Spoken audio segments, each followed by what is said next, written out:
الحمد للہ الحمد للہ الذی خلقنا وجعلنا من امت حبیبہ المصطفیٰ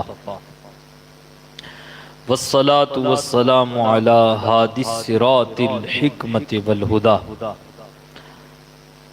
اما بعد فاعوذ باللہ من الشیطان الرجیم بسم اللہ الرحمن الرحیم من کان عدوا للہ وملائکتہ وکتبہ ورسلہ وجبریل ومیکائیل فإن اللہ عدو للکافرین آمنت باللہ صدق اللہ العلی العظیم۔ تمام تعریفیں اللہ رب العالمین کے لیے ہیں کہ جس نے ہمیں بنایا حضور کی امت میں، اور درود و سلام ہو اس عظیم نبی پر جو سب سے زیادہ شرف والے ہیں، جو سب سے زیادہ عظمتوں والے، رفتوں والے ہیں۔ آئیں اس محفل کا آغاز بھی بآواز بلند درود پاک پڑھ کر کے کریں۔ پڑھیے بآواز بلند، اللہم صلی علی سیدنا و مولانا محمد وعلی آل محمد و اصحابہ اجمعین، الصلاة والسلام علیکہ یا رسول اللہ۔ عزیزان محترم، 60 ہجری کی بات ہے کہ جب حضرت امام علی مقام امام حسین رضی اللہ تعالیٰ عنہ پر جب پریشر زیادہ آیا تو وہ مدینہ چھوڑ کے مکہ چلے گئے۔ جب اہل کوفہ کو پتہ چلا کہ امام علی مقام نے یزید کی بیعت کا انکار کر دیا ہے تو انہوں نے ایک اجتماع بلایا، اور وہ سلیمان بن سرد خزامی کے گھر پہ اجتماع بلایا گیا۔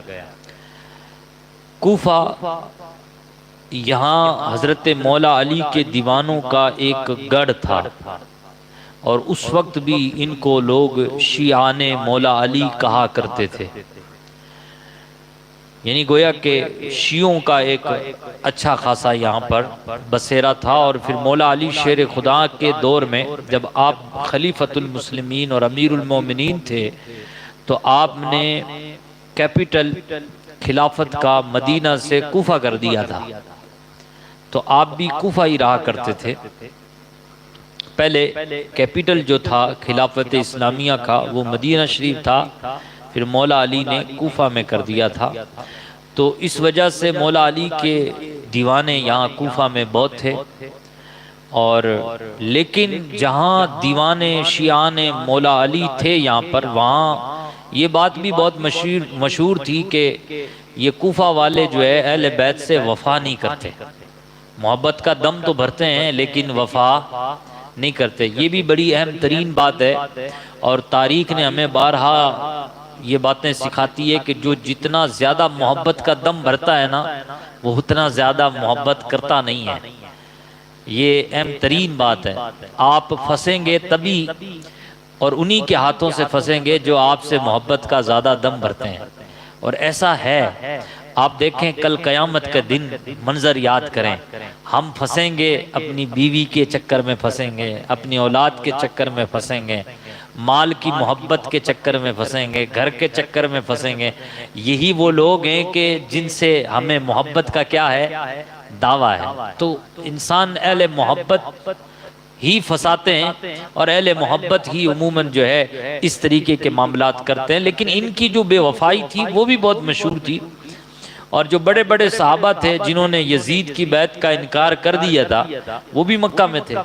تو مکہ میں انہوں نے کہا حضرت امام حسین سے کہ آپ کوفہ کے جانے کا ارادہ مت کرنا، کیونکہ انہوں نے امام حسن رضی اللہ تعالیٰ عنہ بھی رہ کے دیکھ لیے، انہوں نے کوئی اچھا رسپونس نہیں دیا۔ وہ دور سے بس محبت کا دم بھرتے ہیں یا زبانی خرچہ پانی پیش کرتے ہیں۔ جیسے ہمارے یہاں آج کل عموماً بہت زیادہ یہ بات سننے کو ملتی ہے، اور میں پریشان ہو جاتا ہوں اس بات کو سننے میں کہ آپ تو نائب رسول ہیں، آپ تو کیا ہیں، نائب رسول ہیں، آپ بہت بڑے منصب پہ بیٹھے۔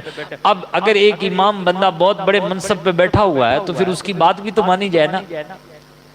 بات بھی تو مانی جائے. تو یہ بات بہت زیادہ کہی جاتی ہے، اور جتنی زیادہ کہی جاتی ہے پریکٹیکل طور پہ اتنی زیادہ اس چیز کا فقدان ہے کہ انسان اماموں کو نائب رسول نہیں سمجھتے. یہ حقیقت ہے. عزیزان محترم، اگر آپ اور ہم اماموں کو نائب رسول سمجھتے ہیں تو پھر ہم جو مقتدی ہیں وہ ہم کیا ہوئے؟ نائب صحابہ ہوئے. تو ہمارا یہ حق بنتا ہے کہ جیسے مصطفیٰ کریم صلی اللہ علیہ وسلم نے دین اسلام کی خدمت کی، اگر ایک امام سے ہمیں ویسے توقع رکھنی ہے تو پھر ہمیں حضرت ابو بکر اور حضرت عمر کی طرح بھی دین کا کام کرنا چاہیے، کیونکہ دونوں کے پاس نیابتیں موجود ہیں. اگر اماموں کے پاس نبی کی نیابت موجود ہے تو صحابہ کی نیابت مقتدیوں کے پاس موجود ہے. تو عرض کرنا یہ مقصود ہے کہ بہت سارے مقامات پر ایسا ہوتا ہے کہ جہاں صرف زبانی محبتیں جھلکتی ہیں. بھائی کامن بات ہے، اس کو ہٹاؤ. اس کو کچھ لوگ کہیں گے کہ یار مولانا صاحب اپنی کوئی روٹی سیک رہے ہیں. آپ اس پر تھوڑا سا نظر رکھو کہ ہر بندہ، ہر بیٹا یہ کہتا ہے ماں باپ کی عظمت بہت بلند ہے، ماں باپ کی عظمت بہت بلند ہے. یہ بات کہتا ہے اور تھکتا بھی نہیں، لیکن جب گھر پہنچتا ہے نا تو ماں باپ سے منہ چڑھاتا وہ نظر آتا ہے. اچھا، ماں باپ کی محبت کا دم ایسا بھرے گا کہ ماں کے انتقال کے بعد اور باپ کے انتقال کے بعد 8 قسم کے ڈرائی فروٹ ڈال کر کے حلوہ بنائے گا اور لوگوں کو دعوت دے گا.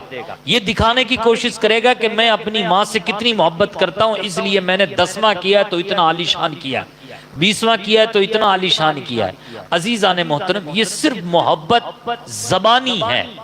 اگر ریل والی محبت ہوتی تو کاش ایک بیٹا اس وقت تک بیڈ روم میں نہیں جاتا جب تک کہ اپنے ماں کے پاؤں کو دبا نہ لیتا، جب تک کہ اپنے باپ کے ہاتھوں کو چوم نہیں لیتا، جب تک کہ اپنے فون کو الگ رکھ کر کے ماں اور باپ سے راز و نیاز کی باتیں نہیں کر لیتا. یہ ہے ریل محبت. اگر آپ ایسا کرتے ہیں 100 آدمیوں کے بیچ میں، اگر آپ اپنے باپ کے ہاتھ کو چومتے ہوئے شرم محسوس نہیں کرتے تو حقیقت مانے، یقین جانے کہ آپ جو اپنے باپ سے محبت کرتے ہیں. اور اگر ایسا نہیں کرتے، آپ تنہائیوں میں باپ کے ساتھ بیٹھ کر گفتگو نہیں کرتے، مجلس گفتگو نہیں سجاتے اور پھر بھی کہہ رہے ہیں کہ میں باپ سے بڑی محبت کرتا ہوں، تو یہ صرف زبانی خرچہ ہے. آپ زبانی دعویٰ کر رہے ہیں، ریل میں اور گراؤنڈ میں ایسی کوئی توقع اور ایسی کوئی بات موجود نہیں ہے. اس سے ہٹنا چاہیے اور عملی طور پر ہمیں جو ہے میدان میں اترنا چاہیے. ماں باپ کی اور دیگر جن معاملات میں ہم زبانی دعویٰ کرتے ہیں، ہم ان تمام معاملات میں ہمیں چاہیے کہ ہم عملی طور پر لوگوں کو کر کے دکھائیں. عزیزان محترم، ایسا ہی ہوا. ان لوگوں نے دم بھرا محبت کا، اور صحابہ نے کہا بھی کہ آپ ادھر مت جائیے گا، یہ لوگ زبان کا دعویٰ کرتے ہیں کہ ہم آپ سے بڑی محبت کرتے ہیں، یہ ہے تو وہ ہے، آپ مت جائیے گا. تو امام علی مقام کا ذہن بھی یہی تھا کہ میں کوفہ نہ جاؤں. اب یہ بات بڑی اہم ترین ہے، اس کو نوٹ کیجئے گا، اس کو نوٹس میں لیجئے گا کہ امام علی مقام کا بھی یہی ذہن تھا. لیکن میں نے کہا کہ اہل کوفہ نے ایک اجتماع بلایا سلیمان بن سرد خزامی کے یہاں، اور اس میں لوگوں نے سب سے پہلے تو حضرت امیر معاویہ کو برا بھلا کہا، اور اس کے بعد انہوں نے اللہ کا شکر ادا کیا. یہ شیعوں کی کتابوں میں موجود ہے. اور انہوں نے یہ ہدیہ تشکر ادا کیا کہ بھئی ٹھیک ہے، اچھا ہو گیا کہ امام حسین نے بھی بیعت کا انکار کر دیا ہے یزید کی، اور بڑے بڑے صحابہ نے انکار کر دیا ہے، تو اب ایک رکہ لکھو، ایک خط لکھو، اور اس پورے اجتماع کی روداد حال اس میں لکھو کہ ہمارے یہاں اتنے لوگ اکٹھا ہوئے تھے اور ان سارے لوگوں نے یہ سمجھوتا کر لیا ہے کہ ہم بزدلی نہیں دکھائیں گے، ہم میدان چھوڑ کے نہیں بھاگیں گے، ہم جو ہے یزید جو فاسق ہے اس پر ہم بیعت نہیں کر رہے، اس کے بنائے ہوئے حاکم کو ہم نہیں مان رہے، اس لیے امام علی مقام آپ کوفہ آ جائیں تاکہ ہم آپ کے ہاتھ پر بیعت کر کے دین کے سچے پکے پیروکار بن جائیں. یہ خط لکھا. صرف یہ نہیں، اس کے بعد تو خطوں کا ایک تاتا سا لگ گیا، خط پہ خط، خط پہ خط، اور انہی میں یہ بات. اب امام حسین رضی اللہ تعالیٰ عنہ نے ان خطوں کا رسپانس دیا، جواب دیا. اب میں نے آپ سے بتایا کہ امام علی مقام کو پتا تھا کہ بھائی کوفہ والے بولتے ہیں لیکن کرتے نہیں ہیں. کھجلی قسم کے لوگ ہیں. امام حسین رضی اللہ تعالیٰ عنہ تو تربیت یافتہ تھے, آپ کی شہادت کا شورا بھی تھا, خیر یہ بھی ایک بات ہے, لیکن آپ نے ان کی کھجلی کو بھانپ لیا کہ کھجلی قسم کے لوگ ہیں, یہ بولتے ہیں کرتے نہیں ہیں. یہ ساری باتیں تھیں, لیکن ایک پوائنٹ ایسا تھا کہ جس بات پر امام علی مقام نے واپس ریپلائی دیا. وہ کیا تھا؟ وہ یہ تھا کہ یزید نے اپنے حاکم کو مقرر کر رکھا ہے اور ہم نے اس کے پیچھے نماز جمعہ پڑھنا بند کر دیا ہے, نماز عید بھی پڑھنا بند کر دیا ہے, کیونکہ یزید فاسق ہے اور فاسق کے بنائے ہوئے حاکم کی ہم بیعت نہیں کر سکتے. اب آپ آئیے, ہمارے اعمال اور ایمان کو بچائیے. یہ بات حضرت امام علی مقام نے نوٹس میں لی. امام علی مقام نے ان کی بے وفائی کو نہیں ایک طرف رکھ دیا, امام علی مقام نے ان کی حمایت کو ایک طرف رکھ دیا, صرف اس بات کو پیش نظر رکھا کہ اگر میں نے ان کو رسپونس نہیں دیا تو کل قیامت کے دن یہ اللہ کے سامنے یہی کہیں گے, مولا ہم نے نواسہ رسول کو بلایا تھا کہ ہم تیرے نانا کے دین پر عمل کرنا چاہتے ہیں, آپ آئیے اور ہمیں سچا راستہ دکھائیے, آپ آئیے اور کتاب اللہ کو نافذ کیجئے. لیکن آپ کے نواسے نے دامن چھڑا لیا تھا, اس لیے امام علی مقام نے نوٹس لیا اور امام علی مقام نے ایک خط لکھا اور خط لکھ کر کے کہا کہ میں ابھی نہیں آتا, اپنے بھائی کو بھیجتا ہوں جن بھائی کا نام ہے مسلم بن عقیل رضی اللہ تعالیٰ عنہ. وہ آئیں گے اور آ کر کے دیکھیں گے گراؤنڈ پر کیا چل رہا ہے, میدان پر کیا چل رہا ہے, کوفہ کے ماحول کو دیکھیں گے اور وہ مجھے بتائیں گے, یہ میرے نائب ہوں گے, اس لیے میں مسلم بن عقیل کو بھیج رہا ہوں.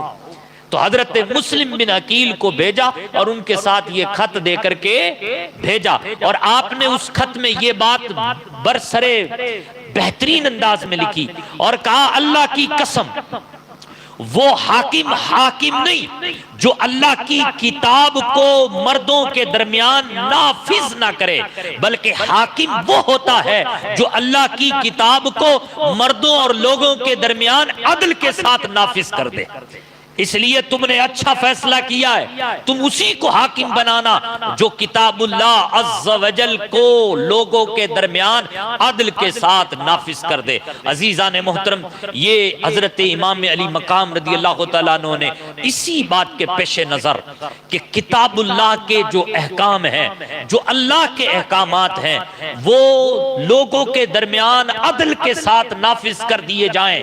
اس لیے امام علی مقام نے کوفہ کی بے وفائی کو درگزار کر کے اور پسے پشت ڈال کر کے آپ نے ان کو رسپونس دیا اور آپ نے اپنا نائب بنا کر کے بھیجا. اب سیدھا سا سوال آپ سے اور ہم سے یہ کہ آپ بتائیں, آپ نے اور ہم نے رات بھی گزاری اس دنیا میں, دوپہر بھی گزاری اس دنیا میں, صبح بھی گزاری اس دنیا میں, جناب عالی ہم چل بھی رہے ہیں, کھا بھی رہے ہیں, پی بھی رہے ہیں, لیکن بتائیں وہ کون سا لمحہ آیا تھا یا وہ کون سا وقت تھا کہ جب آپ نے اپنے گھر کے سارے افراد کو بٹھا کر کے ان کے ساتھ ایک مشورہ اور ایک میٹنگ کی تھی, اور اس میٹنگ میں مدعا جو رکھا تھا وہ یہ رکھا تھا کہ ہمارا سارا گھر, ہمارے گھر کے جتنے افراد ہیں وہ سارے کے سارے کس طریقے سے قرآن کی باتوں پر عمل کر سکتے ہیں.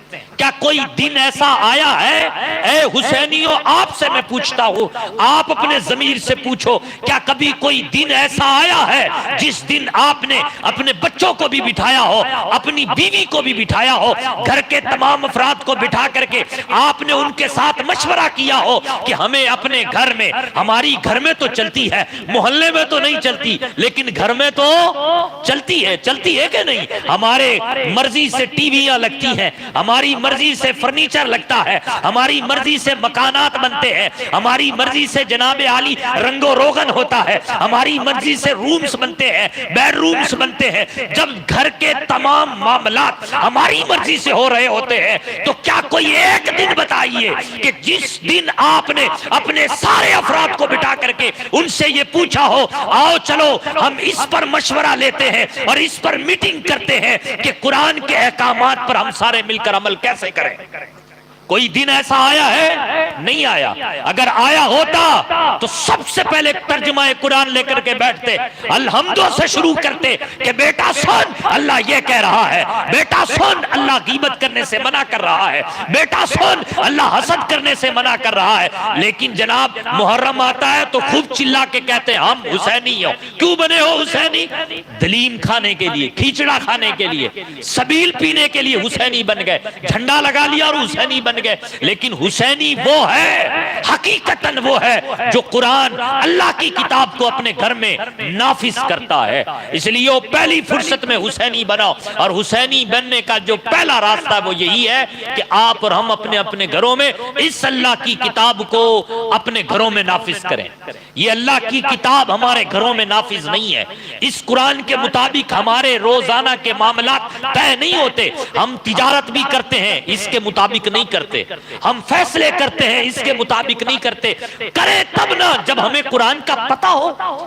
جب پتہ ہی نہیں ہے جناب عالی، پتہ ہونا دور کی بات۔ آج کل تو وہ حالات ہو گئے ہیں کہ قرآن کی تلاوت نہیں ہو رہی، قرآن پڑھا نہیں جا رہا، پڑھایا جا رہا ہے، صرف پڑھایا۔ اور وہ پڑھایا بھی کب جا رہا ہے؟ سال میں ایک بار پڑھایا جا رہا ہے۔ سال میں ایک بار مدرسہ کے بچوں کو بلاؤ، قرآن خوانی کروا دو۔ ایک قرآن پڑھا ہے جناب، بخش دو ہمارے دادا کے نام، دادی کے نام بخش دو، نانا کے نام بخش دو، نانی کے نام بخش دو۔ یہ چل رہا ہے، جبکہ یہ قرآن کہہ رہا ہے کہ میں آیا ہوں اس لیے آیا ہوں تاکہ تمہیں ہدایت دو۔ امام علی مقام رضی اللہ تعالیٰ عنہ نے صرف اس وجہ سے کوفہ جانے پر راضی ہوئے، اور امام مسلم کو کوفہ اس لیے بھیجا تاکہ کتاب اللہ کو کیا کیا جائے؟ نافذ کیا جائے۔ ورنہ امام علی مقام کو پتا تھا کہ اہل کوفہ بے وفا ہیں، اہل کوفہ محبت کا دم بھرتے ہیں لیکن محبین میں سے نہیں ہیں۔ عزیزان محترم، یہ کالی بھیڑیں ہیں، حضرت امام کو پتا تھا، لیکن اس کے باوجود بھی آپ نے ان کو رپلائی دیا، اور رپلائی میں ان کے خط میں یہی چیز موجود تھی کہ ہاں تم نے اچھا کیا، حاکم اسی کو بناؤ جو اللہ کی کتاب کو عدل کے ساتھ نافذ کر دے۔ اس لیے حسینی بنے ہم اور آپ، اور سب سے پہلے یہ کام کریں کہ اپنے اپنے گھروں میں قرآن پاک کو نافذ کریں۔ نافذ کریں گے نا انشاءاللہ سمجھ نافذ کریں۔ اس کے لیے آسان سا طریقہ ہے کہ آپ ہنگامی میٹنگ لیں۔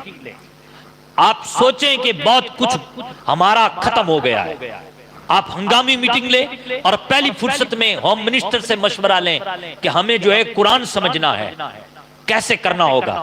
تو پھر ہوم منسٹر آپ کو ایک بات بتائے گی کہ ایسا کر لیتے ہیں، صبح صبح درس قرآن آتا ہے اسپیکر میں، اس کو سن لیتے ہیں۔ کہا یہ ٹھیک ہے، تو اس کا مطلب یہ ہوا کہ بھئی فجر میں سارے گھر کے افراد اٹھ جانے چاہیے تاکہ جب اسپیکر میں درس قرآن ہو تو پھر سارے بیٹھ کر کے اس کو سنیں۔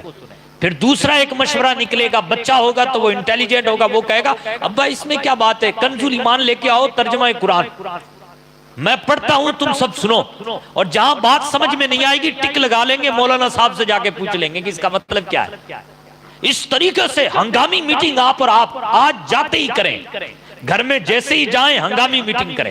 ہنگامی میٹنگ کریں گے تو مشورے آئیں گے، ہوم منسٹر الگ مشورہ دے گا، آپ کا بیٹا الگ مشورہ دے گا، آپ کی بیٹی الگ مشورہ دے گی، پھر ان تمام کے مشوروں سے ایک خوبصورت عمل نکل کر کے سامنے آئے گا۔ آپ اور ہم جو ہے اس کو پھر نافذ کر دیں انشاءاللہ۔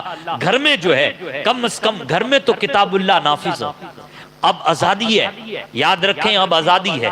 ایک وقت ایسے آنے والا ہے کہ آپ کو گھر میں رکھنے کی اجازت نہیں ہوگی، نوٹ کر لو۔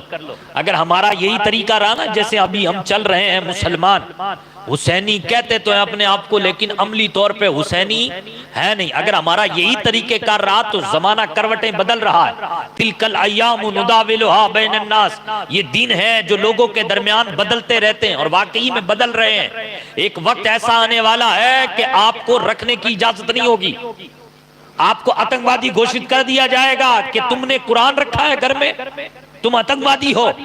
آج آزادی ہے، آزادی جب آزادی ہے تو اس کا بھرپور فائدہ اٹھاؤ اور اپنے گھروں میں قرآن کو نافذ کرو۔ آپ کہیں گے مولانا ویسے ہی بیتوکی بات کر رہا ہے، میں بیتوکی بات نہیں کر رہا، ہسٹری ہمیں سکھاتی ہے، تاریخ ہمیں سکھاتی ہے، اور تاریخ بیان اس لیے کرنا چاہیے تاکہ تاریخ سے سبق لیں ہم۔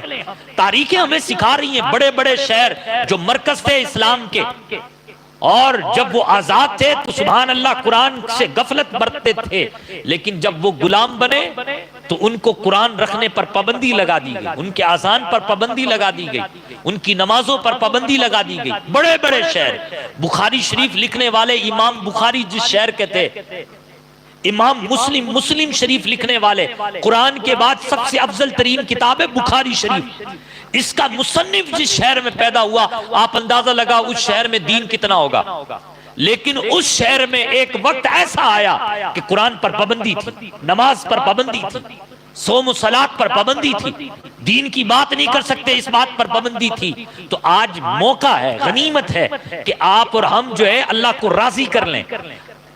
آج آزادی ملی ہوئی ہے ہمیں، اس لیے آزادی کا بھرپور فائدہ اٹھائیں اور قرآن کو اپنے اوپر نافذ کریں۔ عزیزان محترم، 60 ہجری میں سے ہم نے یہاں تک پہنچایا اس بات کو کہ حضرت امام مسلم رضی اللہ تعالیٰ عنہ کو، حضرت امام مسلم بن عقیل کو حضرت امام علی مقام نے اپنا نائب بنا کر کے کہاں بھیج دیا؟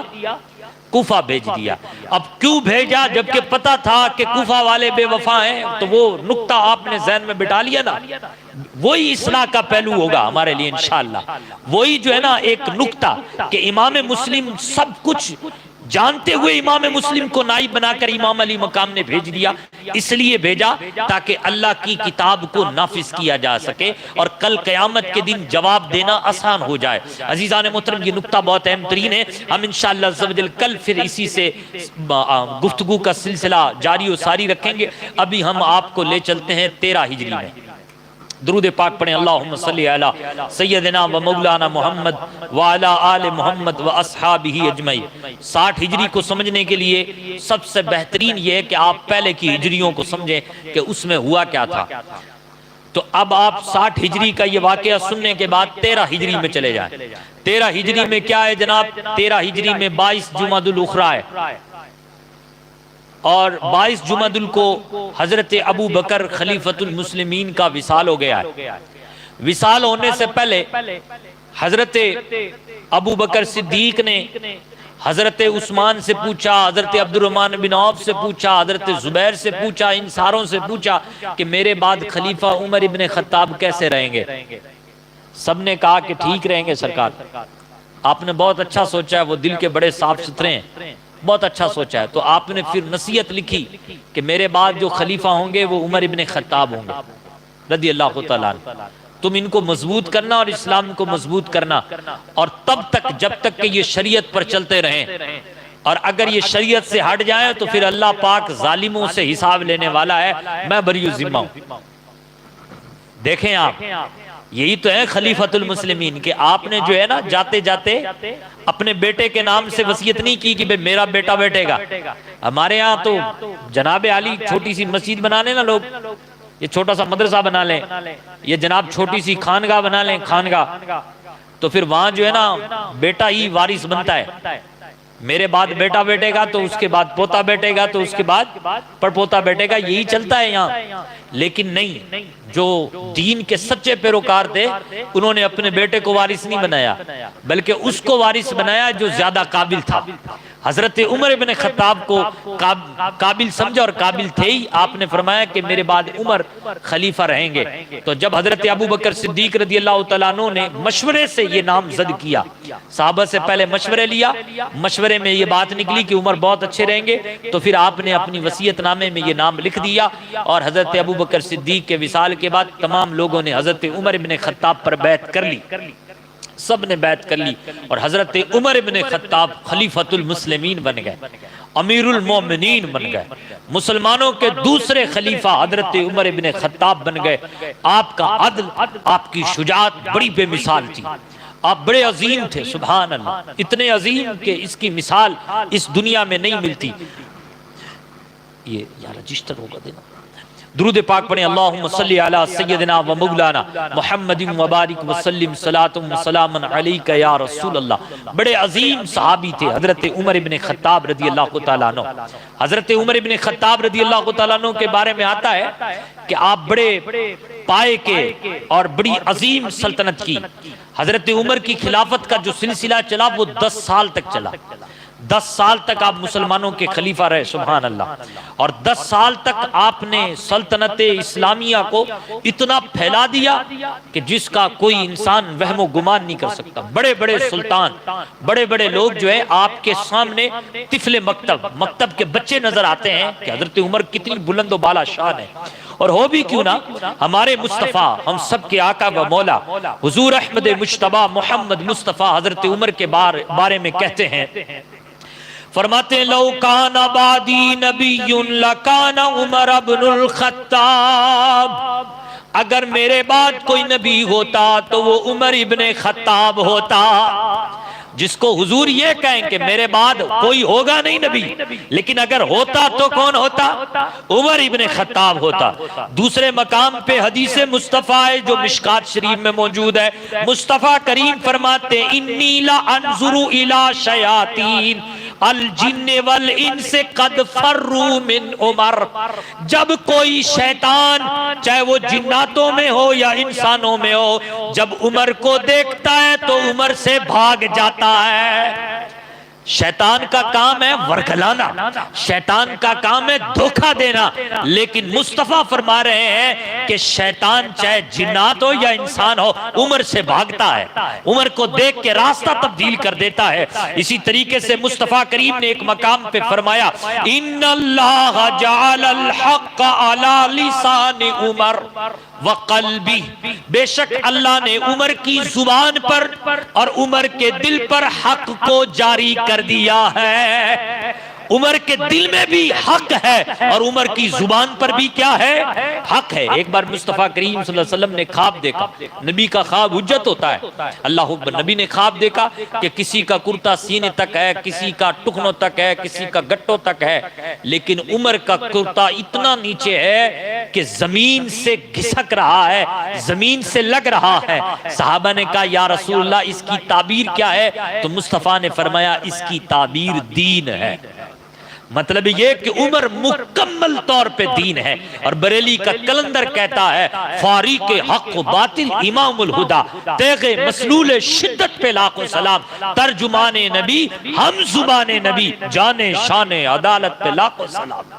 تو یہ حضرت عمر ابن خطاب ہیں، اسی لیے مصطفیٰ کریم نے حضرت عمر کے بارے میں فرمایا من ابغض عمر فقد ابغضنی ومن احب عمر فقد احبنی، جس نے عمر سے نفرت کی گویا اس نے مجھ سے نفرت کی، اور جس نے عمر سے محبت کی گویا اس نے مجھ سے محبت کی۔ گویا حضور نے فرمایا عمر سے محبت کرنا مجھ سے محبت کرنا ہے، اور عمر سے نفرت اور بغض رکھنا مجھ سے بغض اور رکھنا ہے۔ اللہ اکبر۔ اسی لیے حضرت عمر ابن خطاب رضی اللہ تعالیٰ عنہ نے، حضرت عمر ابن خطاب کا بڑا مقام ہوا بلند، اور حضرت عمر کے بارے میں ایک بار حضور نے یوں بھی فرمایا لَقَدْ كَانَ فِي مَا قَبْلَكُم مِّنَ الْأُمَمِ مُحَدَّثُونَ، بے شک تم سے پہلے جو امتیں گزری ہیں ان میں محدث ہوتے تھے۔ محدث اس کو کہتے ہیں کہ زبان تو اس کی ہوتی ہے لیکن فرشتے اس کی زبان میں آ کے بولتے ہیں، اس کو محدث بولتے ہیں۔ اس کو محدث بولتے ہیں کہ اس کی زبان فرشتوں جیسی، یعنی گویا کہ فرشتوں کے الفاظ ہوتے ہیں اس کی زبان پر، اس کو محدث کہتے ہیں۔ تو حضور نے فرمایا کہ بے شک تم سے پہلے جو امتیں گزری ان میں محدث گزرے ہیں۔ فَإِن يَكُ أَحَدٌ فِي أُمَّتِي فَإِنَّهُ عُمَرٌ، اور بے شک میری امت میں جو محدث ہے وہ عمر ہے۔ یہی ہے کہ آپ دیکھیں قرآن مجید کو دیکھیں کہ حضرت عمر نے جب فیصلے کر دیے نا تو پھر اسی کے مطابق قرآن نازل ہوا۔ جیسے پہلے ایک زمانے میں ہوتا یہ تھا کہ پہلے کے زمانے میں جناب علی جب روزہ رکھتے تھے نا لوگ، تو روزہ رکھتے تھے تو افطار کرتے تھے، یعنی سورج جیسے ڈوبا تو افطار کر لیا۔ تو اب آپ افطار کب تک کر سکتے ہیں، یعنی آپ روزہ کھول کب تک سکتے ہیں؟ تو فرمایا گیا کہ عشاء تک، بس عشاء کی نماز کے بعد آپ کچھ نہیں کھا سکتے تھے۔ یعنی جیسے ہمارے ہاں ابھی جو روزے کی جو کنڈیشن ہے وہ یہ ہے کہ انسان دن بھر روزے سے رہتا ہے، یعنی کھانے پینے سے اپنے آپ کو، جمع وغیرہ سے، بیوی سے ملاقات کرنے سے اپنے آپ کو روکے رکھتا ہے دن بھر، لیکن جب رات ہوتی ہے تو سورج ڈوبنے کے بعد سے لے کر کے صبح صادق تک یہاں یہ جو رات کا پورا حصہ ہے، اس رات میں وہ کھا بھی سکتا ہے، وہ پی بھی سکتا ہے۔ تو پہلے کے زمانے میں جب روزے فرض تھے تو وہ اس طریقے سے تھے کہ آپ نے جیسے ہی سورج ڈوب گیا تو آپ روزہ کھول لیں، لیکن آپ عشاء کی نماز پڑھنے کے بعد پھر نہ کھا سکتے ہیں، نہ پی سکتے ہیں، نہ بیوی سے مل سکتے ہیں۔ بس آپ کو کھانے پینے کی اجازت مغرب سے لے کر کے، یعنی سورج ڈوبنے سے لے کر کے عشاء کی نماز تک ہے۔ تو اب یہ کتنا پیچیدہ ہوگا روزہ، آپ خود دیکھ لیں، اتنا مسئلہ خطرناک تھا۔ تو ایک بار حضرت عمر ابن خطاب رضی اللہ تعالیٰ عنہ نے اپنی اہلیہ سے ملاقات کر لی، ملاقات کی اور اس پر بڑے شرمندہ ہوئے کہ یار یہ کیا کر لیا میں نے۔ اب شرمندگی میں حضرت عمر ابن خطاب حضور کے پاس پہنچ گئے، کہا سرکار ایسا ایسا مسئلہ ہو گیا، حکم فرمائے۔ اب حضور جیسے ہی خاموش تھے، فوراً قرآن کی وحی، اللہ کی طرف سے پیغام آ گیا۔ عمر سے ہوا نا یہ کام، اللہ اکبر، تو پھر خدا کی طرف سے یہ پیغام آیا، پیغام یہ آیا، احل لکم لیلۃ الصیام الرفث الی نسائکم، اب تمہارے لیے حلال ہے کہ روزے کی راتوں میں تم کھا بھی سکتے ہو، پی بھی سکتے ہو اور اپنی بیویوں کے پاس جا بھی سکتے ہو۔ اب حضرت عمر ابن خطاب سے اگر یہ عمل سرزد نہ ہوا ہوتا تو قرآن کی آیت نازل نہ ہوئی ہوتی۔ قرآن کی آیت نازل ہوئی گویا کہ عمر کے مطابق۔ تو اب اعلیٰ حضرت کو پڑھو، ترجمان نبی ہم زبان نبی، جانے شان عدادت پہ لاکھوں سلام۔ اچھا ایک بار آپ یہودیوں کے مدرسے میں گئے، آپ عموماً جاتے تھے تو یہودی سارے کھڑے ہو گئے، اس دن بڑے بڑے یہودیوں کے مولوی بیٹھے ہوئے تھے، کھڑے ہو گئے اور کہا مرحبا مرحبا عمر، تم ہم سے بڑا پیار کرتے ہو، ہم بھی تم سے بڑا پیار کرتے ہیں، اور کوئی تو آتا نہیں ہمارے مدرسے میں لیکن تم آتے ہو، ہمیں تم سے بڑا پیار ہے۔ تو حضرت عمر سامنے سے کہنے لگے دیکھو میں آتا ہوں اس لیے نہیں آتا کہ تم سے مجھے بڑا پیار ہے، میں تو اس لیے آتا ہوں کہ تم کتنے بڑے بدبخت ہو کہ تمہاری کتابوں میں لکھا ہے کہ مصطفیٰ یہی ہے آخری نبی جو اتنے حسین ہیں، اتنے اوصاف کے مالک ہیں، میں تو جب جب تمہیں سنتا ہوں تب تب اپنے مصطفیٰ پر ایمان پکا ہو جاتا ہے، لیکن تم جو ہے نا گدے کے گدے رہے اور تم ایمان لے کے نہیں آ رہے ابھی تک بھی، جبکہ تم نے کتاب کو پڑھا توریت کو، اور پڑھنے کے بعد بھی تم مصطفیٰ پر ایمان نہیں لے کے آتے۔ حالانکہ قرآن کہتا ہے کہ یہ جو یہودی ہے نا، یہ مصطفیٰ کو ایسے پہچانتے ہیں جیسے اپنے بیٹوں کو پہچانتے ہیں، اپنے بیٹوں سے زیادہ حضور کو پہچانتے ہیں، لیکن پھر بھی حاسدین ہیں، یہ حسد کرنے والے، جیلسی رکھتے ہیں۔ جیلسی اس بات پہ رکھتے ہیں کہ محمد عربی جو آخری نبی ہے وہ حضرت اسماعیل کی اولاد میں کیوں ہوئے، حضرت اسحاق کی اولاد میں ہوتے۔ یہ تو اللہ کا فضل ہے، جس کی بھی اولاد میں ہو گئے، اسحاق بھی اللہ کا بندہ اور اسماعیل بھی اللہ کا بندہ، لیکن ان کو کون سمجھائے ان گدوں کو؟ تو حضرت عمر نے کہا تم گدے ہو، اتنا واضح پڑھنے کے بعد بھی حضور پہ ایمان نہیں لاتے، لیکن میں تو جب جب آیا ہوں تمہاری توریت میں نے پڑھی اور سنی ہے تم سے، تب تب حضرت پیارے آقا سے مجھے محبت میں اور اضافہ ہو گئے۔ تو جب یہ بات انہوں نے کہی حضرت عمر نے، تو سامنے سے پتہ ہے کیا کہتا ہے ایک یہودی عالم، اصل میں ہم ایمان لے آتے تمہارے نبی پر تمہارے نبی کے پاس جو وحی لے کے آتے ہیں نا وہ جبریل لے کے آتے ہیں۔ کون لے کے آتے ہیں؟ جبریل لے کے آتے ہیں، میکائیل لے کے آتے ہیں تو ہم ایمان لے آتے ہیں۔ کہا کیوں؟ جبریل کون ہے؟ حضرت عمر نے کہا جبریل بھی اللہ کے فرشتے ہیں۔ کہا میکائیل کون ہے؟ کہا اللہ کا فرشتہ۔ کہا بدبختوں، جو بندہ جبریل کا دشمن ہے وہ میکائیل کا دوست کیسے ہو سکتا ہے؟ جب اللہ کے ایک فرشتے کا کوئی دشمن ہے تو وہ تو دوسرے کا بھی دشمن ہے، اور جو اس کے فرشتوں کا دشمن ہے وہ خود خدا کا دشمن ہے۔ یہ بات کہہ کے آپ مدرسے سے اٹھ کے آ گئے، اور جیسے ہی حضور کی بارگاہ میں پہنچے تو فوراً ایک قرآن کی آیت نازل ہو گئی، اور وہ آیت یہ تھی کہ جو عمر کہہ کے آئے تھے یہودیوں کو اللہ اکبر، وہی آیت نازل ہوئی اور کہا گیا من کان عدوا للہ وملائکتہ ورسلہ وجبریل ومیکال فإن اللہ عدو للکافرین۔ جو اللہ کا دشمن، وہی فرشتوں کا دشمن، وہی اس کے رسولوں کا دشمن، وہی جبریل کا دشمن، وہی میکائیل کا دشمن، بے شک اللہ دشمن ہے کافروں کے لیے۔ بے شک اللہ ہی کا دشمن ہے وہ جو ہے کافر ہے. یہ جو کفار ہیں یہ اللہ ہی کے دشمن ہیں. تو گویا کہ قرآن نے واضح کر دیا جو اللہ کے فرشتوں میں سے کسی ایک کا بھی دشمن ہو وہ اللہ کا دشمن ہوتا ہے. تو جو بات حضرت عمر نے کہی تھی وہ بات اللہ تبارک و تعالیٰ نے یہاں نازل کر دی. اسی لیے اعلیٰ حضرت نے کہا فارق کے حق و باطل، ہاں فارق کے حق و باطل امام الہدا تیغ مسلول شدت پہ لاکھوں سلام. تو آپ ایسے حق و باطل میں فرق پیدا کرنے والے تھے حضرت عمر بن خطاب رضی اللہ تعالیٰ عنہ کہ ان کے مطابق قرآن کی وحی نازل ہوتی. سبحان اللہ. صرف یہ ایک معاملہ نہیں بلکہ ایک دوسرے مقام پر بھی ایسا ہی ہوا. وہ یوں ہوا کہ مصطفیٰ کریم صلی اللہ تعالی علیہ وآلہ وسلم کی بارگاہ میں دو شخص آئے اور فیصلہ کروانے کے لیے. ایک منافق تھا اور ایک یہودی تھا. اچھا یہودی تو ضد کر رہا تھا کہ بھئی حضور کے پاس چلو حضور ہی فیصلہ کریں گے، کیونکہ یہودی کو پتا تھا کہ جو یہودیوں کا سردار ہے وہ تو رشوت خور ہے. لیکن منافق کہہ رہا تھا کہ نہیں یہودی سے کرواؤ. تو یہودی کہنے لگا تمہیں دقت کیا ہے، میں تمہارے نبی کے پاس جا رہا ہوں نا فیصلے کے لیے. تو آخر کار منافق تیار ہو گیا، کہا ٹھیک ہے چلو. اب حضور کے پاس یہ دونوں پہنچ گئے. اب جب حضور کے پاس پہنچے تو حضور تو سبحان اللہ عدل کو قائم کرنے کے لیے حضور تشریف لائے. تو آپ نے جو فیصلہ صحیح اور درست تھا آپ نے وہ فیصلہ کیا کر دیا، نافذ کر دیا.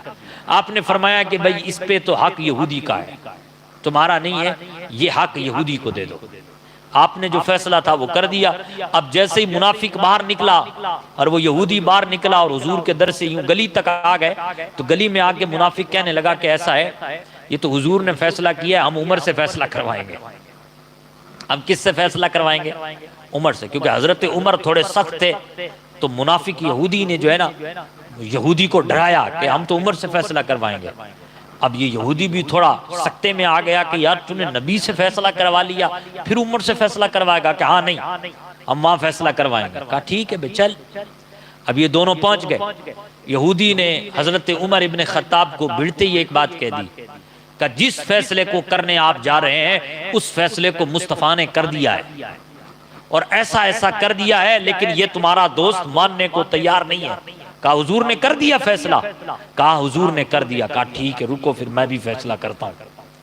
آپ نے میان سے تلوار نکالی اور اس منافق کی گردن اڑا دی اور گردن اڑا دی اور کہا کہ جو مصطفیٰ کی بات کو نہ مانے وہ مومن ہو ہی نہیں سکتا.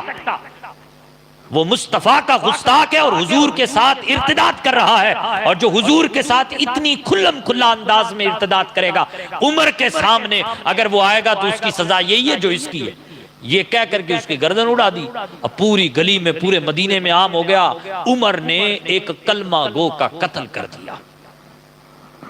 عمر نے کلمہ گو کو مار دیا. عمر نے ایک کلمہ پڑھنے والے کا قتل کر دیا.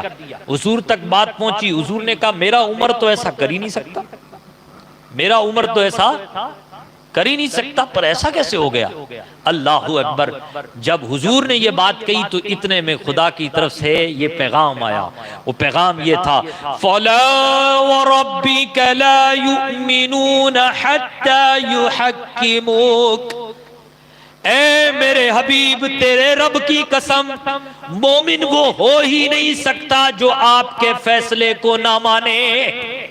جو آپ کے فیصلے کو مانے وہی مومن ہے. تو عمر نے جس کا قتل کیا ہے وہ آپ کے فیصلے کو نہیں مان رہا تھا تو وہ مومن تھا ہی نہیں.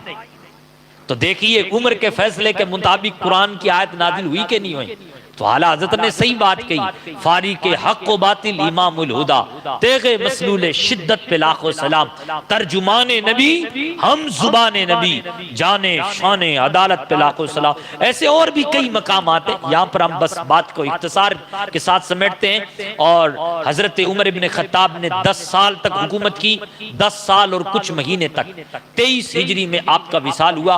عزیزان محترم آپ کی جو انصاف کا جو بول بالا تھا نا وہ پورے زمانے میں اور پورے خطے میں آپ نے ایک طرف تو کئی علاقے فتح کیے.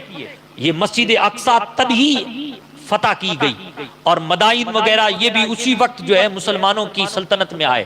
ایک طرف تو آپ نے سلطنت کو بڑھایا، ایک طرف تو اسلامی سلطنت کا دائرہ بڑھایا، اور دوسری طرف اسلام کے قانون کو نافذ کیا. آپ کا جو انصاف تھا نا وہ عالی قسم کا تھا. آپ کو میں یہاں پر انصاف کی ایک جھلک دکھاتا ہوں، آپ سنیے گا. ایک سلطنت تھی، بہت مضبوط سلطنت تھی، سلطنت غساقان. سلطنت غساقان، یہ سلطنت غساقان جو تھی نا، یہ سلطنت بہت اسٹرانگ تھی، حضور کے دور میں بھی تھی، اور یہ عرب اور شام کے بیچ میں پڑتی تھی. اور یہ اس کا جو بادشاہ تھا یہ عیسائیوں کے ساتھ مل گیا تھا، اور روم کے ساتھ ملا ہوا تھا. تو اس کی جو فوج تھی بڑی منظم تھی، اور اس کی طاقت بھی اس وقت ناقابل تسخیر تھی، اس کی طاقت کا ڈنکا بجتا تھا. حضور نے اپنے دور میں اس کے لیے ایک خط لکھا تھا کہ تو مسلمان ہو جا، مسلمان نہیں ہوگا تو پھر یاد رکھ ہمارے لیے تیرے پاس سوائے بربادی کے اور کچھ نہیں ہے. تو یہ ناراض ہو گیا، غصہ ہو گیا، اور اس نے کہا کہ میں مدینے پہ حملہ کروں گا. اور حضور کا جو رکا تھا وہ بھی اس نے پھاڑ دیا. تو مصطفیٰ کریم صلی اللہ علیہ وسلم کے قاصد جب حضور کے پاس آئے تو حضور پاک صلی اللہ علیہ وسلم نے فرمایا اللہ پاک اس کی جو حکومت ہے اس کو برباد کر دے. تو اب حضور کی ایک طرف دعا تھی، اور صحابہ کو یہ یقین بھی تھا کہ اس کی حکومت کیا ہو جائے گی، برباد ہو جائے گی، اس کی حکومت کا نام ختم ہو جائے گا. لیکن دوسری طرف جب اس نے یہ اعلان کیا نا کہ میں مدینے پہ حملہ کرنے والا ہوں، تو اس وقت مسلمان بے چین بھی ہوئے کہ اگرچہ وہ ذلیل ہوگا کیونکہ حضور کا فرمان ہے، لیکن وہ اگر مدینے پہ حملہ کرے گا نا تو کئیوں عورتوں کو بیوہ بنائے گا، وہ یعنی بڑا نقصان کرے گا وہ، کیونکہ بہت مضبوط اور منظم اس کی فوج تھی. جنگ یرموک کے موقع پر یہ عیسائیوں کے ساتھ ملا ہوا تھا، اور اس نے مسلمانوں کی کمر توڑ دی. یعنی اس قدر منظم طریقے کا یہ سلطنت کا ڈھانچہ تھا. لیکن جب حضرت عمر کا دور آیا تو حالانکہ جنگ یرموک کے موقع پر ان کو شکست ہوئی، اور اس کے بعد یہ ذلیل کی طرف چل پڑا، یعنی یہ ذلت کی طرف چلتا گیا. جب حضرت عمر کا دور آیا رضی اللہ تعالیٰ عنہ، تو حضرت عمر ابن خطاب رضی اللہ تعالیٰ عنہ کے دور میں اس نے جو ہے نا اسلام کو بھی باریک سے پڑھ رکھا تھا اور دیکھا تھا اسلام کی شوکتیں وغیرہ. تو اس نے اپنی ایک 500 فوج کے افراد پر مشتمل ایک فوج بنائی اور مدینہ کی طرف چل دیا، اور حضرت عمر کو خط لکھ دیا کہ میں آ رہا ہوں اور میں اسلام کو قبول کروں گا. تو اس طریقے سے یہ اس وقت جو سلطان تھا حضرت عمر کے دور میں، اس کا نام جبلہ بن ایہم تھا. یہ رکا لکھ کر کے حضرت عمر سے کہتا ہے کہ میں اسلام کو قبول کرنے آ رہا ہوں اور میں مدینہ آ رہا ہوں. تو یہ سارے کے سارے پہنچ گئے مدینہ میں انہوں نے اسلام کو قبول کیا. حضرت عمر ابن خطاب نے بھی اس کا جو استقبال کیا تھا وہ شان بادشاہت کے مطابق کیا تھا، اور یہ مدینہ میں رہا. اور انہی دنوں میں حج کا ماحول تھا، حج کے ایام قریب تھے، تو حضرت عمر نے حج کا ارادہ کر لیا. تو یہ ابن ایہم یہ بھی کہنے لگا کہ میں بھی حج کروں گا. حضرت عمر نے کہا ٹھیک ہے تو بھی اگر حج کرے گا تو چل دے. تو یہ بھی مکہ پہنچ گیا. اب آپ دیکھیے انصاف دیکھیے حضرت عمر کا.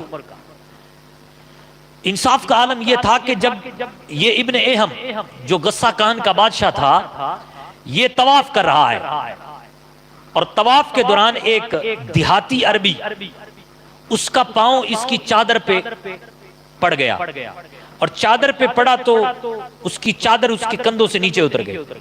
اب جب اس کی چادر اس کے کندھوں سے نیچے اتری تو اس کو غصہ آ گیا، اور اس نے کھینچ کر اس بیچارے دیہاتی کو چانٹا مارا، اور اس چانٹے کی وجہ سے اس کے 2 دانت نکل گئے. اب اس دیہاتی نے کچھ نہیں کہا اسے تو، لیکن حضرت عمر سے جا کر کے اس نے جو ہے نا یہ شکایت کر دی کہ بھائی وہ بادشاہ ہے غساقان کا ابن ایہم، اس نے مجھے چانٹا مارا ہے. حضرت عمر نے فوراً بلا لیا ابن ایہم کو، بھئی آؤ کیا ایسا کیا تم نے؟ تو پہلے تو وہ اس نے اپنے بادشاہت والا روب دکھایا اور کہا کہ یہ ایک عام آدمی عرابی دیہاتی، اور اس کی وجہ سے مجھ سے تم پوچھ رہے ہو، میری حیثیت میں بادشاہ ہوں. اور عمر ہاں میں نے مارا ہے، اس کو تھپڑ ماری ہے میں نے، پھر یہ ایک عام آدمی ہے، میں بادشاہ ہوں، میرا کوئی پروٹوکول ہونا چاہیے. اس قسم کی اس نے بات کی. تو حضرت عمر بن خطاب نے کہا تو نے اقرار کر لیا ہے کہ تھپڑ اس کو ماری ہے؟ کہاں ماری ہے میں نے؟ کہا جب تو نے اقرار کر لیا ہے تو قصاص دینے کے لیے تیار ہو جا. اور اگر تو قصاص نہیں دیتا تو اس سے معافی مانگ لے اگر یہ تجھے معاف کرتا ہے تو۔ اس نے کہا ایسے کیسے ہو سکتا ہے، میں بادشاہ ہوں۔ کہا بادشاہ ہے تو اپنی جگہ پہ، جیسے ہی اسلام کو تو نے قبول کر لیا تو ہماری نظر میں ایک فقیر آدمی بھی اور بادشاہ بھی برابر ہے۔ اب تو مجرم ہے اور تو نے اپنے جرم کا اقرار کر لیا ہے، اس لیے سب سے پہلے تو اس سے معافی مانگ لے، اگر یہ معاف کرتا ہے تو ٹھیک، نہیں کرتا تو پھر دو تھپڑ کھانے کو تیار ہو جا، قصاص دینے کو تیار ہو جا۔ اب یہ حیران کی یار عمر وہ کہ مدینے میں میرا استقبال کر رہا تھا اور وہ بھی شاہانہ شان کے انداز میں، اور ایک تھپڑ مارنے کی وجہ سے مجھے جو ہے کٹکڑے میں لا کر کے کھڑا کر دیا اور بڑی سختی کے ساتھ کہہ رہا ہے نہیں جناب قصاص تو دینا ہی پڑے گا، اور اگر قصاص نہیں دیتا تو اس سے معافی مانگ لے، اگر یہ تجھے معاف کرتا ہے تو جا اپنا راضی نامہ کر لے۔ تو یہ بڑا گھبرایا اور اس انصاف کی طاقت دیکھ کر کے یہ گھبرایا اور گھبرا کر کے کہنے لگا کہ مجھے ایک رات بھر کے لیے مہلت دو۔ تو حضرت عمر سامنے سے کہتے ہیں کہ میں مہلت نہیں دوں گا، میں مہلت نہیں دوں گا، ہاں ٹھیک ہے یہ جو اعرابی ہے اس سے تو مہلت لے لے، اگر یہ مہلت دیتا ہے تو کل ہم عدالت لگا لیں گے۔ تو اس اعرابی نے اس کو ایک رات کی مہلت دے دی۔ اب آپ دیکھیے یہ عمر ہے جانے شان عدالت میں لاکھوں سلام، اسی لیے تو ان کی عدالت کا ڈنکا بجا پوری کائنات میں، اللہ اکبر۔ تو فرمایا کہ ٹھیک ہے یہ اگر اجازت تمہیں دیتے ہیں اور مہلت دیتے ہیں تو رات بھر کے لیے مہلت۔ اس دیہاتی نے مہلت دے دی۔ یہ بدبخت کیا ہوا کہ رات میں چپکے سے مکہ سے نکل گیا اور قسطنطنیہ چلا گیا اور وہاں جا کر کے واپس عیسائی بن گیا۔ لیکن دیکھو آپ انصاف دیکھو، یہ حضرت عمر کا انصاف ہے۔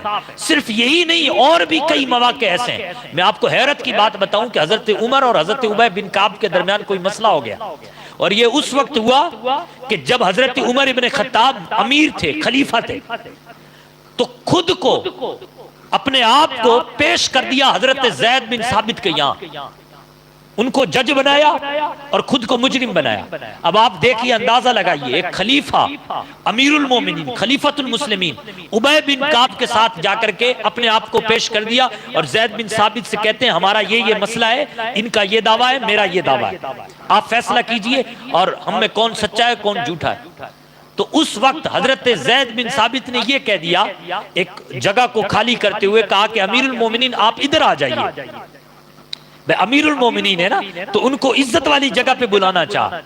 تو آپ نے فوراً کہا اے زید بن ثابت تم ظلم کر رہے ہو، میں اس وقت امیر نہیں ہوں، میں اس وقت مجرم ہوں، اور جو تم طریقہ ابی بن کعب کے ساتھ اپناؤ وہی طریقہ میرے ساتھ بھی اپناؤ۔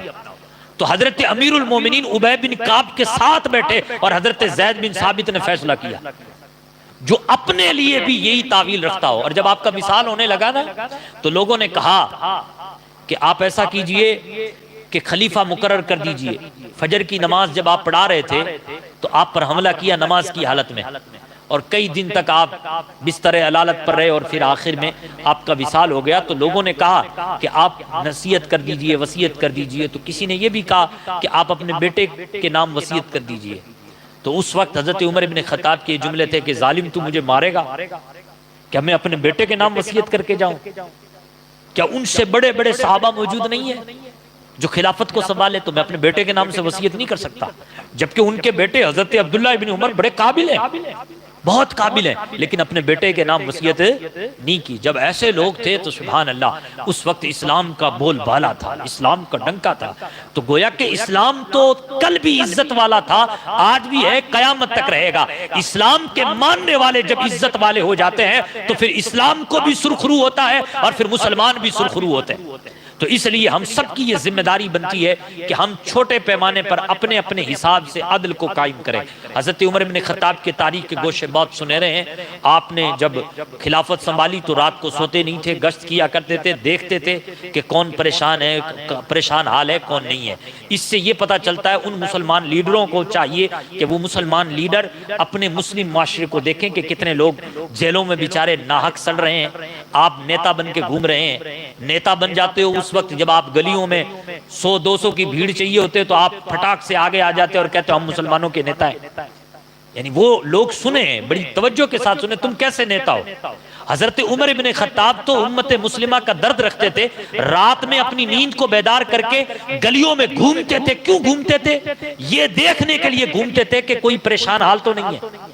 کوئی مصیبت زدہ تو نہیں ہے، کوئی بیچارہ رات کی تاریکیوں میں پریشان تو نہیں ہو رہا، لیکن آپ 100-200 کی بھیڑ اکٹھا کرنی ہو، کوئی جلسہ کرنا ہو، کوئی پروگرام کرنا ہو، کوئی سبھا کرنی ہو، تو جناب مسلمانوں کے لیڈر ہیں، کسی کے ووٹ ڈلوانے ہو تو آپ مسلمانوں کے لیڈر ہیں، اور جب کوئی مسلمان بیچارہ ناحق کسی جیل میں چلا جائے یا ناحق اس پر کوئی مقدمہ ہو جائے تو آپ دکھتے ہی نہیں ہیں، تو آپ کیسے مسلمانوں کے لیڈر ہو؟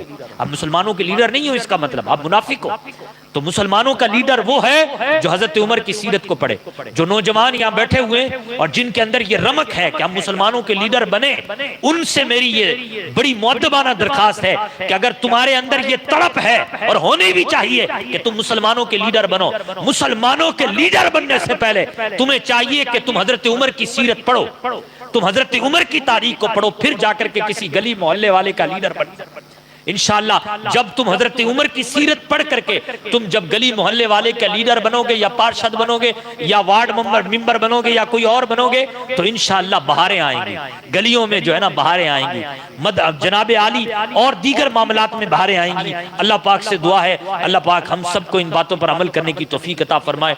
وما علینا الا البلاغ۔ آئے دعا فرما لیں مختصر۔ دعا کرنے سے پہلے 3 بار درود پاک پڑھیں، 3 بار سورہ اخلاص پڑھیں، اور دل کے ساتھ، دل کی گہرائیوں کے ساتھ باران رحمت کے لیے دعا بھی فرمائیں۔ اللہم صلی علی سیدنا و مولانا محمد وعلی آل محمد و اصحابہ اجمعین۔ الصلاۃ والسلام علیک یا رسول اللہ، الصلاۃ والسلام علیک یا حبیب اللہ، وعلی آلک و اصحابک یا حبیب اللہ صلی اللہ علیہ وسلم۔ بسم اللہ الرحمن الرحیم۔ قل هو اللہ احد اللہ الصمد لم یلد ولم یولد ولم یکن له کفوا احد۔ بسم اللہ الرحمن الرحیم۔ قل هو اللہ احد اللہ الصمد لم یلد ولم یولد ولم یکن له کفوا احد۔ بسم اللہ الرحمن الرحیم۔ قل هو اللہ احد اللہ الصمد لم یلد ولم یولد ولم یکن له کفوا احد۔ بسم اللہ الرحمن الرحیم۔ یا الہ العالمین، یا رب العالمین، یا ارحم الراحمین، اے مولا پاک اپنے کرم سے، اپنے فضل سے مولا ہم سب کے گناہوں کو معاف فرما دے۔ مولا اس محفل کے صدقے و توسل سے مولا ہم سب کی جائز دعائیں اپنی بارگاہ میں قبول و مقبول فرما لے۔ اپنے حبیب کا واسطہ تجھے مولا، تجھے تیری رحمت کا واسطہ مولا، دنیا بھر میں جتنے لوگ پریشان حال ہیں مولا ان کی پریشانیوں کو دور فرما، جو بیمار ہیں انہیں شفا عطا فرما۔ اپنے کرم سے، اپنے فضل سے ہم سب کو قرآن پر عمل کرنے والا بنا دے، قرآن سیکھنے والا، سمجھنے والا بنا دے۔ مولا اپنے کرم سے، اپنے فضل سے باران رحمت کا نزول فرما۔ حیدر بھائی کی طبیعت قلیل ہے مولا پاک، انہیں بھی شفائے کاملہ عاجلہ عطا فرما۔ اے کرم فرمانے والے رب، رحم فرمانے والے رب، مولا تیری مخلوق کو باران رحمت کا انتظار ہے مولا، اپنے کرم سے باران رحمت عطا فرما، باران رحمت کا نزول فرما۔ مولا آسمان سے بادل کو بھیج جو رحمت کی بارش کرے، اور مولا اس طریقے سے تیری مخلوق میں ایک ٹھنڈ محسوس ہو۔ مولا اپنا کرم فرما، اپنا فضل فرما، تجھے تیری رحمت کا واسطہ، تو ہی ہے جو آسمان سے پانی کو برساتا ہے، تو ہی ہے جو بادلوں سے پانی کو برساتا ہے۔ مولا اپنے کرم سے باران رحمت کا نزول فرما، اپنے کرم سے دنیا بھر میں جو ظلم کا شکار ہے مولا انہیں ظلم سے نجات عطا فرما۔ اہل فلسطین کی غیب سے مدد فرما، اپنے حبیب کے صدقے غیب سے مدد فرما۔ مولا پاک جو جہاں کہیں بھی مظلوم لوگ پریشان حال میں مولا ان مظلوموں کی غیب سے مدد فرما، ظالموں کو ہدایت اور ظالموں کو نیست و نابود فرما۔ اللہم ربنا تقبل منا انک انت السمیع العلیم، اللہم ربنا ثبت علی الایمان، اللہم ربنا سلم علی الاسلام، اللہم ربنا رب اشرح لی صدری ویسر لی امری واحلل عقدۃ من لسانی یفقہوا قولی۔ مولا مسجد میں جتنے حاضرین ہیں مولا ان سب کی جو جائز دعائیں ہیں اپنی بارگاہ میں قبول فرما لے۔ مولا جو ہمیں گھروں سے سن رہے ہیں مولا پاک اپنے کرم سے، اپنے فضل سے مولا ان کی بھی جائز دعائیں اپنی بارگاہ میں قبول و مقبول فرما۔ ان اللہ وملائکتہ یصلون علی النبی یا ایہا الذین آمنوا صلوا علیہ وسلموا تسلیما۔ اللهم صل على سيدنا ومولانا محمد وبارك وسلم صلاة وسلاما عليك يا رسول الله. سبحان ربك رب العزة عما يصفون والسلام على المرسلين والحمد لله رب العالمين.